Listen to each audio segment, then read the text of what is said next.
बिस्मिल्लाहिर्रहमानिर्रहीम। शहनशीन पर तशरीफ फरमा मजलिस इत्तेहादुल मुस्लिमीन के महाराष्ट्र के सदर वो रुकने पार्लिमान औरंगाबाद मोहतरम जनाब इम्तियाज जलील साहब, डाइस पर और मंच पर मौजूद और तशरीफ फरमा मुख्तलिफ मज़ाहिब के ज़िम्मेदार लोग, मेरे मजलिसी रुफ़ा, मालेगांव से तशरीफ़ लाए रुकन असम्बली मजलिस इत्तेहादुल मुस्लिमीन हज़रत मौलाना मुफ्ती इस्माइल साहब, मुअज़्ज़िज़ हाज़रीन कराम, बुज़ुर्गान मिल्लत, मैं सबसे पहले औरंगाबाद के मजलिस इत्तेहादुल मुस्लिमीन के तमाम जिम्मेदारों को, इम्तियाज जलील साहब, रुकने पार्लिमान को, डॉक्टर अफ़ार क़ादरी साहब को मुबारकबाद देता हूँ और शुक्रिया अदा करता हूँ कि आपने आज का इस इजलास का इनेकाद अमल में लाया और इसकी अहमियत में और इजाफा इसलिए हो गया क्योंकि मुख्तलिफ समाजी और मज़ाहिब के लोग ने भी आज के इस मीटिंग में शिरकत की। मैं आप तमाम का दिल की गहराइयों से शुक्रिया अदा करता हूँ। आप तमाम ने हमने पिछले 2 घंटे से तमाम अहम बातें हमने सुनी। मैं उसमें ज़्यादा इजाफा नहीं कर पाऊँगा क्योंकि बहुत सी अहम बातें यहाँ पर रखी गई हैं।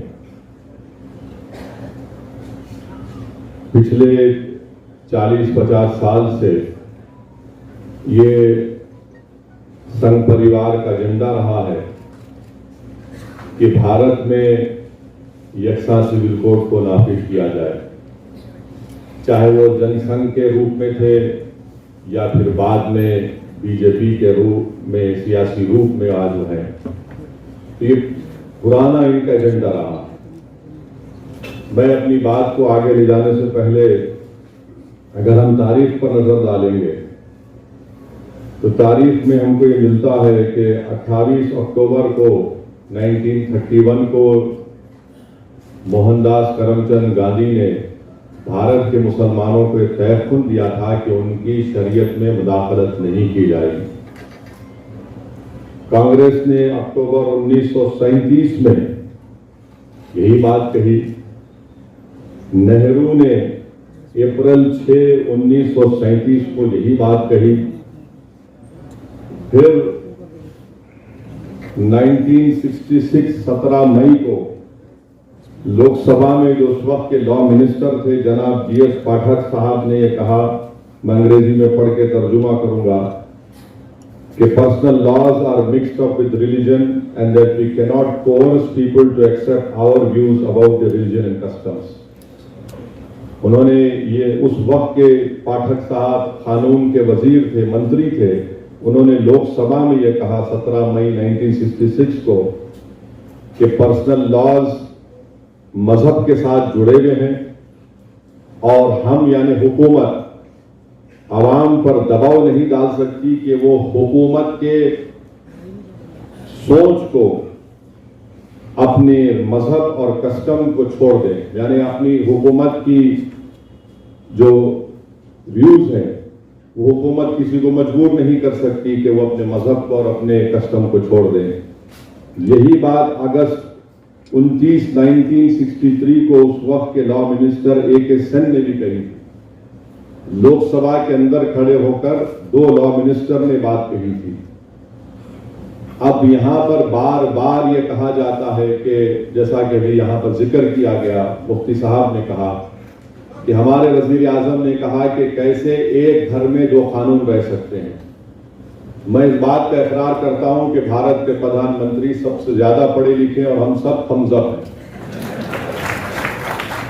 मगर भारत के प्रधानमंत्री को शायद ये नहीं मालूम कि इस मुल्क में आज भी नॉर्थ ईस्ट में एक ऐसा स्टेट है जहां पर क्रिमिनल प्रोसीजर एक्ट अभी भी अप्लाई नहीं होता।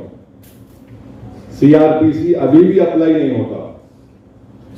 इस मुल्क में आज भी ऐसे कवानीन है कि मुफ्ती इस्माइल साहब मालेगांव से निकलकर अरुणाचल प्रदेश नहीं जा सकते जब तक कि उनको परमिट नहीं दिया जाता।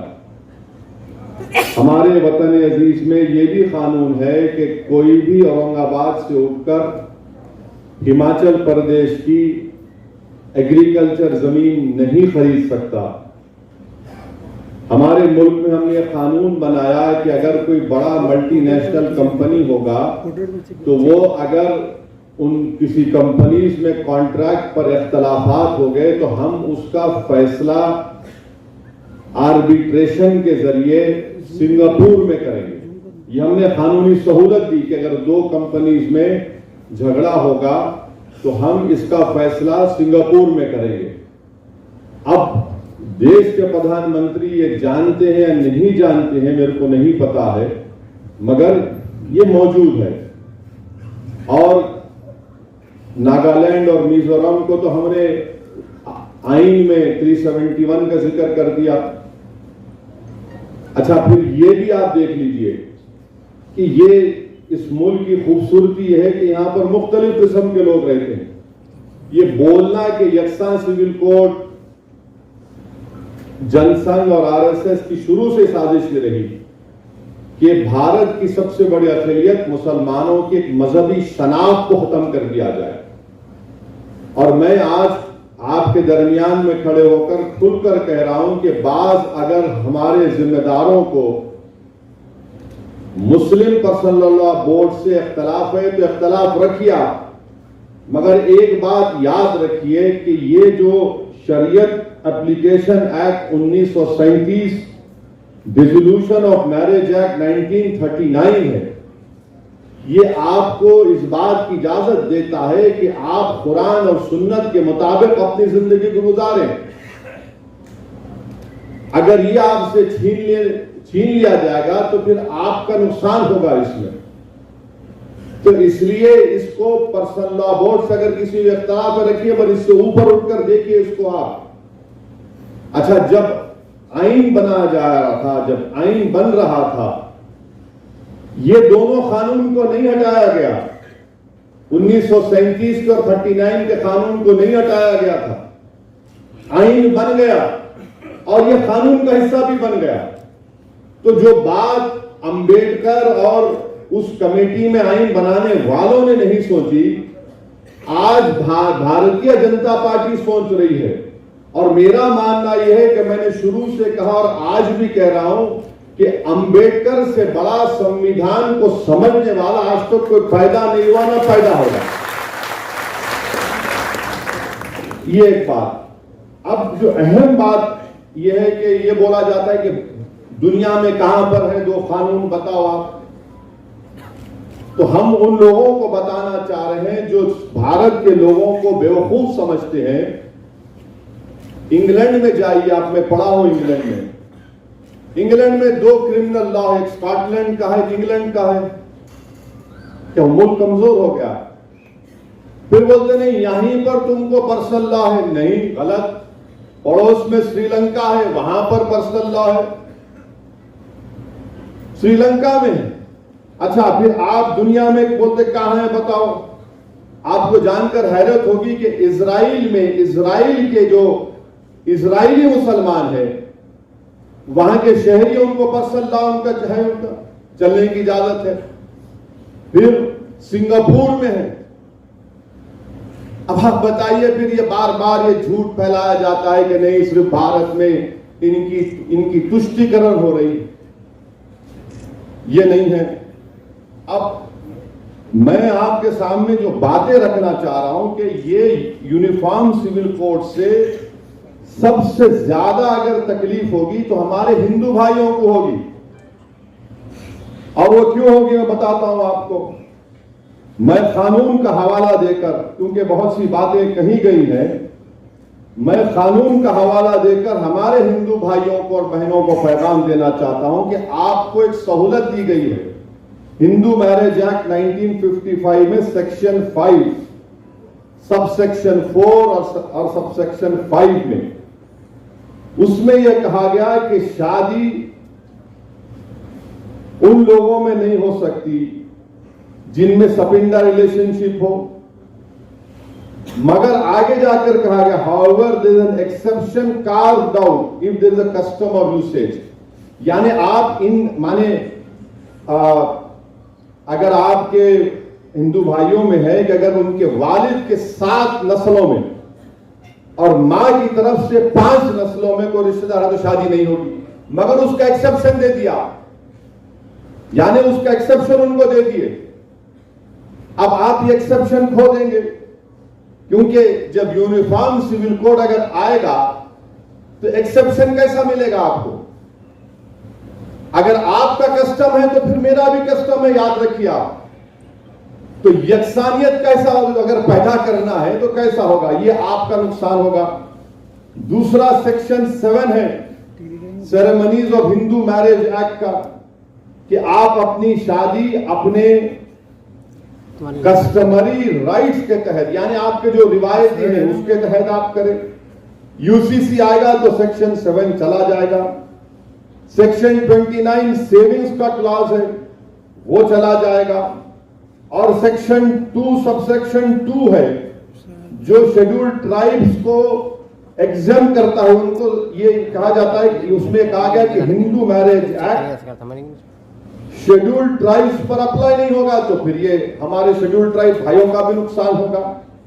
फिर सेक्शन 3 का डेफिनेशन है जिसमें ये बताया गया कि कस्टम एंड यूसेज क्या है, वो आपसे चला जाएगा हमारे हिंदू भाइयों से। और तमिलनाडु के हमारे हिंदू भाइयों को मैं कहना चाहूंगा कि Hindu marriage Tamil Nadu amendment act 1967, इसमें अंग्रेजी में पढ़ता हूं, सेक्शन 7 उसमें डाला गया 1955 के कानून में। क्या कहा गया? Introduce a special provision regarding Suyamariyathai and सितुराता मैरिजेस, और उनके जो कस्टमरी रिचुअल्स हैं उसके तहत करेंगे। अब जब यूनिफॉर्म सिविल कोड लाया जाएगा तो आप इस चीज से महरूम हो जाएंगे तमिलनाडु में। फिर हिंदू सक्सेशन एक्ट पर आ जाइए आप। हिंदू सक्सेशन एक्ट ये कहता है कि सेक्शन 5, ये देखिए सेक्शन 5 आप लूज कर देंगे। माने अगर किसी को एक स्टेट है, किसी को एक को दे दिया एक आदमी को, और इसका मिसाल दे रहा हूं, बीजेपी के जो शाही खानदान के लोग अभी बीजेपी मध्य प्रदेश में हैं, भाई और उनके मरहूम भाई और बहनों में आज भी कानूनी केस चल रहा है। नाम लूंगा तो फिर मीडिया वाले 6 बजे से मेरा निकाह शुरू करेंगे, तो अक्लमंद को इशारा काफी है। तो ये कानून अगर आप यूसीसी आएगा तो हिंदू सक्सेशन एक्ट 1956 का सेक्शन 5 चला जाएगा आपका। और फिर आप आ जाइए section 6 devolution of interest in को पार्सनरी प्रॉपर्टी, ये भी गायब हो जाएगा। इससे नुकसान हमारे हिंदू भाइयों को होगा। क्यों होगा? क्योंकि जॉइंट हिंदू फैमिली में जो को पार्सनरी है वो ज्यादातर मिताक्षरा कानून पर है। अब मुसलमानों को समझने की जरूरत है कि हमारे हिंदू भाइयों में 2 स्कूल ऑफ थॉट है, एक दया भागा है, एक मिताक्षरा है। तो अब ये होगा तो फिर ये मिताक्षरा के स्कूल ऑफ थॉट से आप लोग महरूम हो जाएंगे। और फिर हिंदू अनडिवाइडेड फैमिली, यानी अगर कोई हमारे हिंदू भाई को सहूलत दी गई है सिवाय सिर्फ हिंदू भाइयों को कि वो अगर कोई बिजनेस शुरू करे, कारोबार हो, हिंदू अनडिवाइडेड फैमिली में उनको टैक्स से रिबेट मिलता है इनकम टैक्स में। और अगर यूसीसी आएगा तो हमारे हिंदू भाइयों को 2015 के इनकम टैक्स का ये रिकॉर्ड बताता है कि 3065 करोड़ रुपया उनको टैक्स रिबेट मिला। अब ये कैसा रहेगा फिर यूसीसी में? ये हमारे हिंदू भाइयों को सोचना पड़ेगा। फिर आप आ जाइए सेक्शन 2 है उनका, सबसेक्शन 2 है, सेक्शन 3 है। अच्छा, हिंदू माइनॉरिटी गार्डियनशिप एक्ट है, सेक्शन 6 चला जाएगा। सेक्शन 6 चला जाएगा हिंदू माइनर के ताल्लुक से। फिर Hindu adoption and maintenance act 1956 है, उसमें एक बात कही गई कि अगर आप किसी को एडॉप्ट करना चाहते हैं, गोद लेना चाहते हैं, तो कानून तो यह है कि आप किसी को गोद लेंगे जो जिससे शादी नहीं हुई, मगर यहां पर हिंदू भाइयों को एक एग्जेम्पशन दिया गया कि अगर आपका कस्टम है कि वहां पर किसी की शादी भी हो जाती तब भी हम उसको गोद ले सकते हैं, ये आप इससे महरूम हो जाएंगे। और 15 साल से ज्यादा भी है, अगर कस्टम है तो आप ले सकते हैं, आप उससे भी महरूम हो जाएंगे। तो ये बात समझने की जरूरत है। और अगर आरएसएस ये समझ रही है कि मुल्ला जी को निशाना बनाएंगे, तो भाई साहब आप हमारे नाम पे किसी और का नुकसान कर रहे हैं आप। और आप ये मत समझिए कि ये बातें सब नहीं निकलेंगी, आज निकल चुकी है, कल भी निकलेंगी। अब हमारे सिख भाई यहां पर बुजुर्ग बैठे हैं, उन्होंने अपनी तकरीर में अपने गुरु का फारसी शेर पढ़ा, मैं उनको आपको बताना चाह रहा हूं सर, इसमें आपका कैसे नुकसान होगा सिखों का। आपके पास 2012 में आनंद मैरिज एक्ट लाया गया, आनंद कराज आपको सहूलतें दी गई सिखों की तहजीब और आपकी आइडेंटिटी को बरकरार रखने के लिए। अगर यूसीसी आएगा तो आनंद कराज चला जाएगा सर, आप समझिए इस बात को।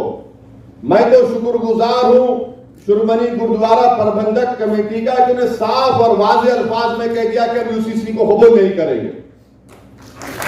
ये आनंद कराज जो हमारे सिखों का एक मजहबी हिस्सा है, आप उससे महरूम हो जाएंगे। अच्छा, हमारे ईसाई आज बिशप साहब बैठे हैं, मैं आप you will agree with what I am saying कि हमारे सिखों में, हमारे ईसाई भाइयों में कई डिनोमिनेशन है, बैप्टिस्ट है, रोमन कैथोलिक है, और इनके लिए क्या करेंगे फिर आप? इनके लिए कैसा करेंगे? यूसीसी आएगा तो ये सब के सब अपनी अपनी तहजीब को, अपने अपने मजहबी रसूमात से इनको महरूम कर देंगे। अच्छा, कैथोलिक चर्च में, correct me sir if I am wrong, Catholic church makes a distinction between civil and ecclesial law. It makes a difference. While the law of the land always takes precedence over ecclesial law in legal areas, the sacramentality of marriage is key to the church and the ecclesial law. For instance, the appropriate age to marry for men and women. ये हमारे ईसाई भाइयों को भी तकलीफ होगी इससे, ये ऐसा नहीं है कि ये करने वाले हैं। अच्छा, फिर आप दूसरा देख लीजिए। अब आप और एक बात सुनिए, मेघालय में एक अलग तरीका है जायदाद देने का। नॉर्थ ईस्ट में बास कबाइली ऐसे हैं, आदिवासी ऐसे हैं कि छोटी बेटी को बाप की जायदाद मिलती। अब इनका तो घर में कोई है ही नहीं, इनको मतलब ही नहीं, कर दो। फिर अब आप ये देखिए कि हमारे मराठी कम्युनिटीज में मराठास है, कुंभीज है, मालीज है, महार्स है, यहां पर भाई की बेटी की शादी बहन के बेटे से होती है। आप निकाल देंगे क्या इसको? बोलो आप। अच्छा, फिर ये क्रॉस कजन शादियां होती गोंड में और हमारे आदिवासी में जो हिल्स है नॉर्थ और सेंट्रल इंडिया में। अच्छा, फिर आप देखिए कि झारखंड में छोटा नागपुर टेनेंसी एक्ट है, जो जमीन की जो हुकूक है आदिवासियों की, उसकी हिफाजत करता है। अमित शाह तो बोल रहे कि नॉर्थ ईस्ट के जितने आदिवासी हैं, ट्राइब्स हैं, उनको मुस्तस्ना रखेंगे, मगर झारखंड के आदिवासियों का क्या होगा? कानून है जमीन का, छोटा नागपुर टेनेंसी एक्ट 1908 का। फिर एक और कानून है provisions of panchayat extension to schedule areas act 1966, जो सेल्फ गवर्नेंस देता है और यह कहता है कि तुम पंचायत में सेल्फ गवर्नेंस करो और तुम्हारे जो रिवायती ग्राम सभा है, यानी फिर रिवायती, यानी इनका कल्चर आ गया, उससे आप महरूम हो जाएंगे। तीसरी बात यह कि झारखंड में संताल परगानेस टेनेंसी एक्ट है 1949, जो झारखंड के संताली कबाइलियों की जमीन की हिफाजत करता, आप उससे महरूम हो जाएंगे। आपको समझना है कि नरेंद्र मोदी कहां से आ रहे हैं। दिखा तो रहे हैं कि मुसलमान को सबक सिखाएंगे, मगर नुकसान देश का होने वाला है। नुकसान देश की प्लुरलिज्म को होगा, इज्तिमाइयत को होगा। जो काम हमारे बुजुर्गों ने नहीं किया आप करने जा रहे हैं। तो इसीलिए यकसा सिविल कोड भारत के लिए ठीक नहीं है। और फिर हमारे पास मुसलमान हैं, जमहूरियत है, आपको राय रखने का अख्तियार है, मुझे भी राय रखने का अख्तियार है। और जो लोग आज नरेंद्र मोदी के इशारों पर कठपुतली बनकर नाच रहे, मैं तुमको सरकारी मुसलमान पुकार रहा हूं। अच्छा, बात तो खड़े होकर बोलते हैं, क्या बोल रहे हैं लोग, कहां है कुरान सुन्नत में। तो इन लोगों के लिए उलमा काफी है जवाब देने के लिए। एक शायर ने बड़ा अच्छा कहा इनके बारे में, इन गुलामों का यह मसलक है कि नाकिस है किताब। इन गुलामों का यह मसलक है कि नाकिस है किताब, कि सिखाती नहीं मोमिन को गुलामी की तरीक। ये वो लोग हैं। और किसी शायर ने एक जगह पर अच्छा कहा, खुद बदलते नहीं कुरान को बदल देते हैं, वो एक इस दर्जे के फकीयान हरम बेतौफीक। ये वो लोग हैं। अब आप देखेंगे दिल्ली में एक फंक्शन होने जा रहा है, ये रंग बिरंगी कपड़े पहन के पूरे पहुंचने वाले हैं। रंग बिरंगी कपड़े, एक एक रंग का एक एक रंग में जमे हुए हैं लोग, मगर इनका रंग, इनका दिल बीजेपी से मिला हुआ। वहां पहुंच के बोलेंगे डरने की कोई बात ही नहीं है। मैं उन लोगों से भी बड़ी साफ तौर पर कहना चाह रहा हूं, याद रखो, शरीयत रास्ता है, तरीकत मंजिल है। शरीयत पर कोई कॉम्प्रोमाइज नहीं किया जा सकता। अगर कोई अब कह रहा है कि मैं सूफिज्म को, तरीकत को मानता हूं, तो फिर जुनैद बगदादी ने रहमतुल्लाह अलैह ने क्या कहा था। जुनैद बगदादी रहमतुल्लाह अलैह ने कहा था कि सूफी वो है जो दुनिया में मर गया और अल्लाह के लिए जिंदा है दुनिया में।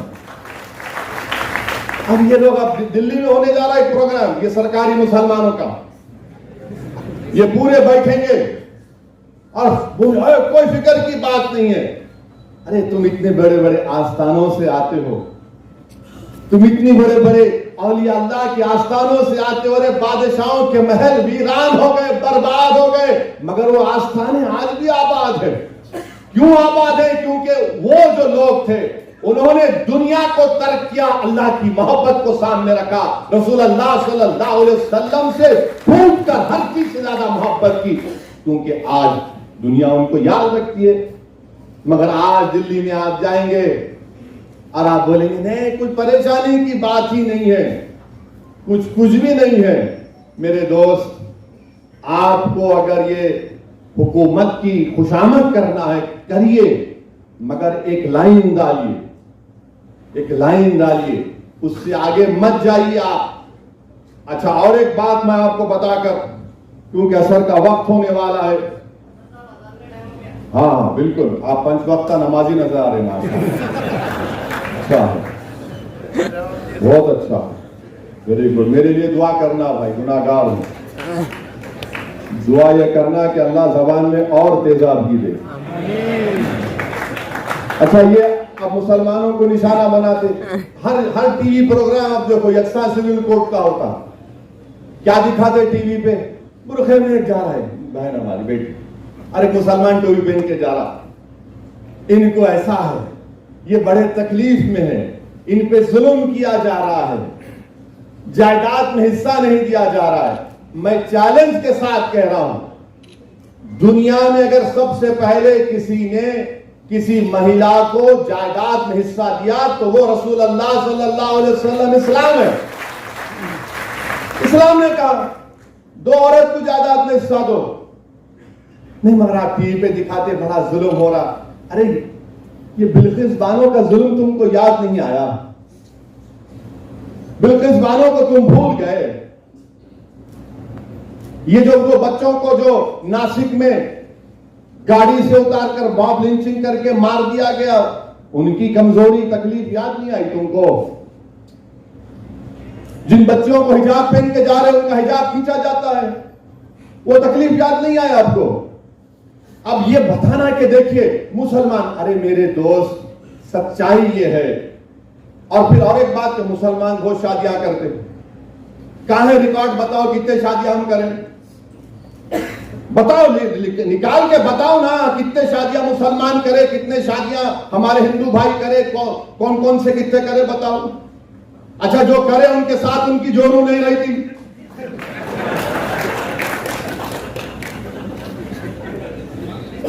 और आपको मालूम रिकॉर्ड है गवर्नमेंट ऑफ इंडिया का, ये आप उठाकर पढ़ो, आप एक अंग्रेजी अखबार है टाइम्स ऑफ इंडिया, 28 जुलाई 2022 का। हजरत गूगल पर जाइए, बहुत लोगों को शौक है आजकल रिलीजन, दीन वहां से सीख रहे, उलमाओं के पैर के पास बैठ के नहीं सीख रहे, इसलिए मनचले निकल।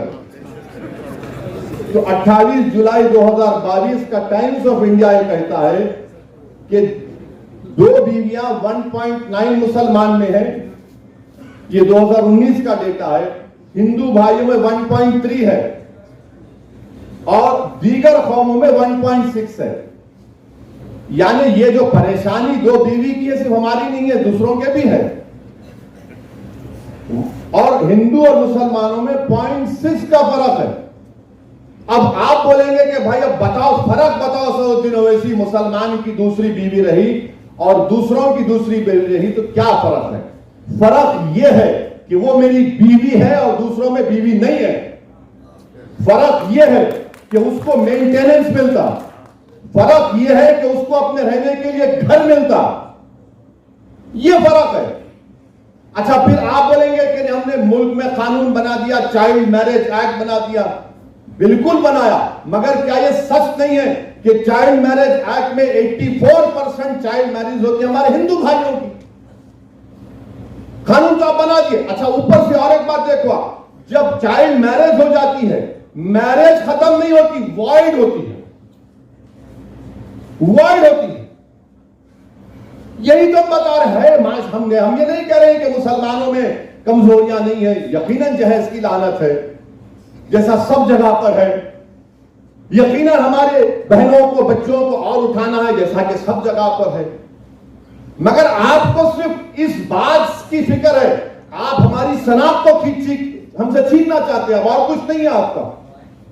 रिजर्वेशन आप नहीं देना चाहते, नहीं मजहब के नाम पे नहीं देते, मगर मजहब छीन के उनको ताकतवर बनाना चाहेंगे आप। रिजर्वेशन तो महाराष्ट्र में नहीं देंगे, नहीं मजहब के नाम पे नहीं दे सकते, मगर हम मजहब की शनाख्त छीन के तुमको ताकतवर बनाएंगे। ये कौन सी मिसाल है बताइए आप।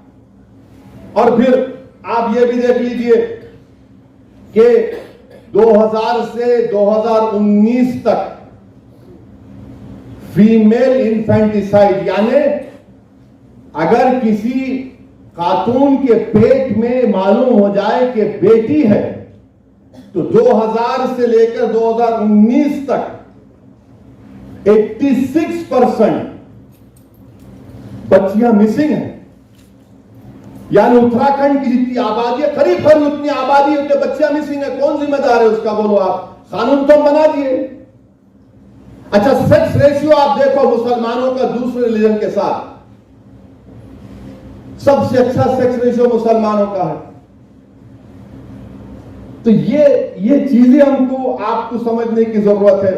मध्य प्रदेश में हमारे आदिवासी, शहरी आदिवासी खड़े हुए वो। अच्छा, मैं चाहूंगा कि देवेंद्र फडणवीस जरा महाराष्ट्र के ट्राइबल एरिया में जाके बात करें यूसीसी की। शिंदे चले जाएं, अब तो 3 in 1 हो गए, अजीत पवार भी चले जाए।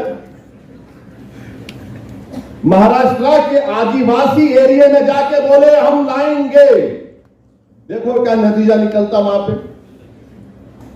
करो, छत्तीसगढ़ में जाके बोलो, अब इलेक्शन है 3-4 महीने में। राजस्थान के कबायलियों को बोलो, आप आदिवासियों को।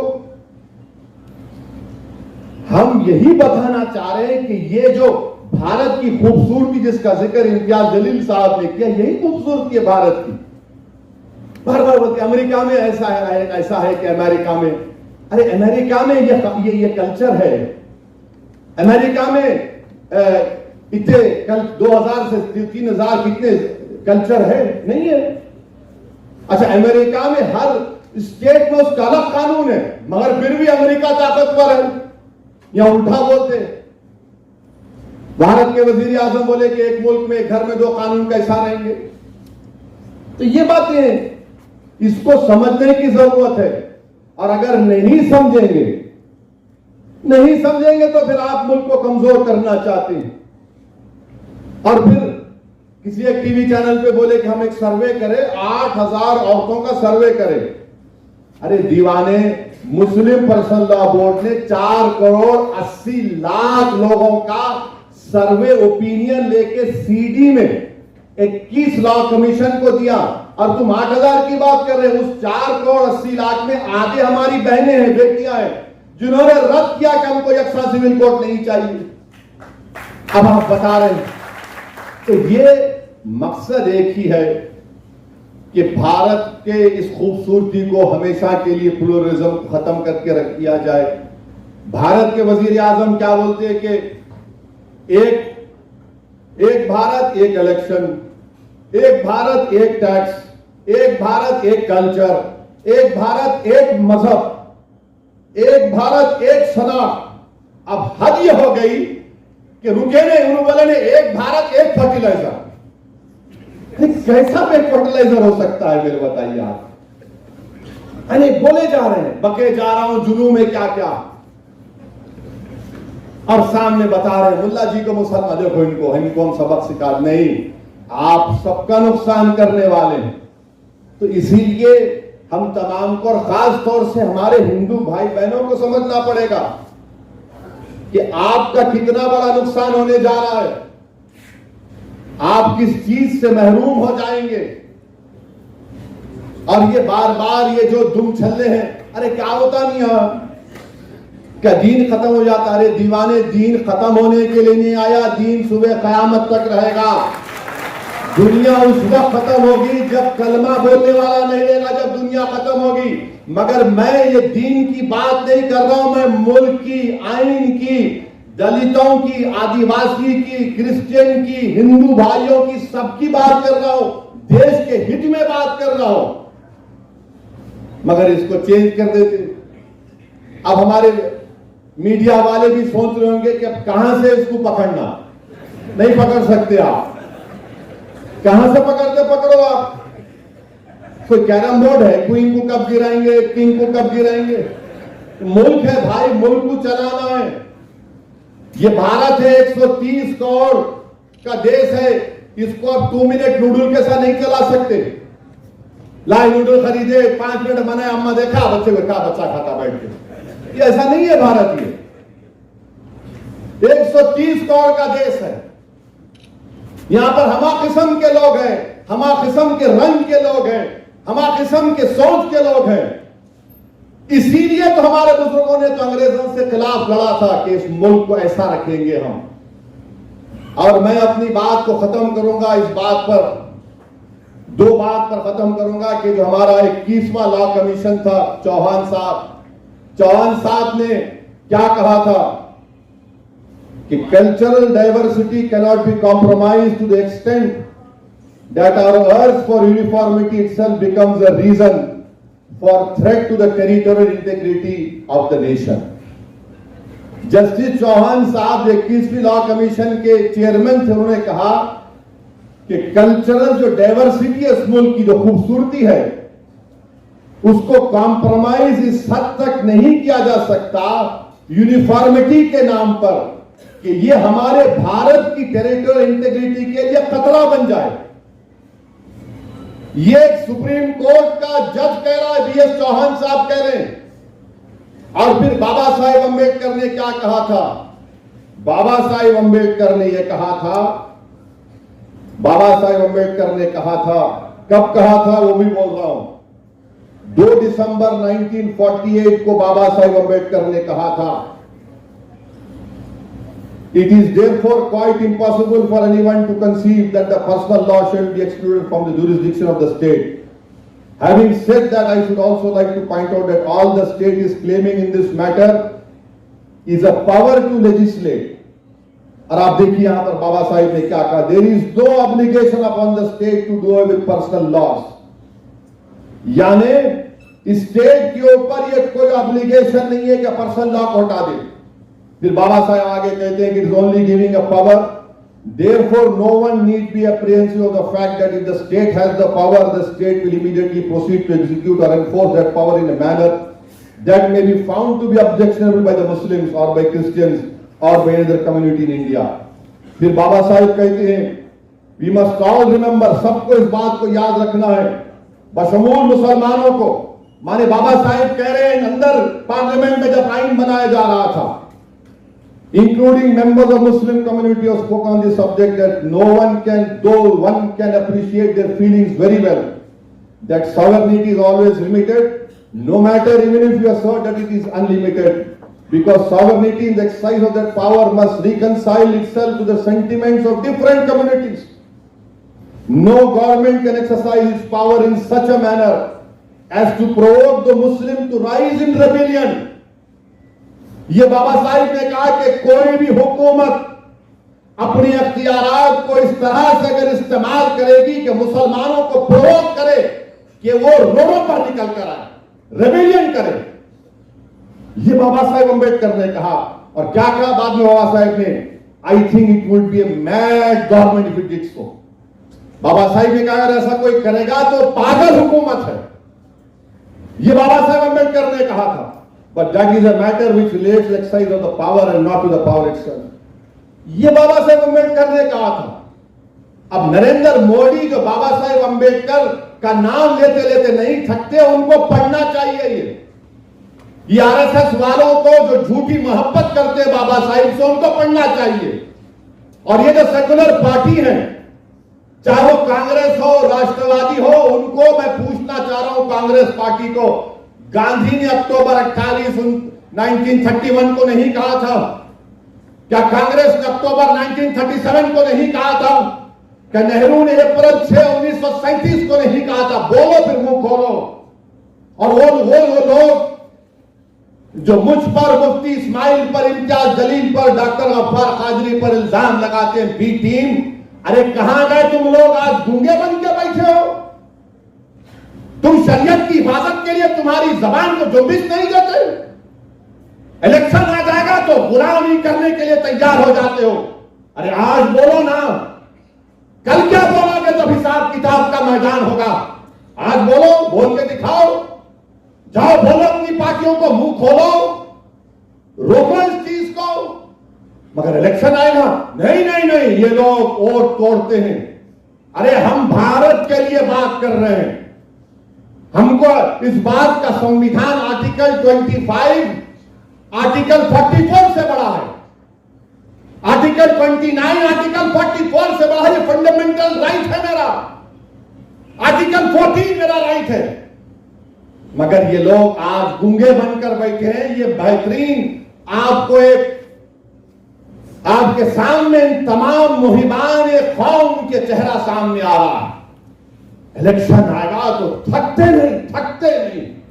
अरे देखो, जिंदगी मौत का मामला, ये जिंदगी मौत का नहीं है, ये शनाख्त छीन ले रहे मेरी, ये मेरी शनाख्त छीन ले रहे।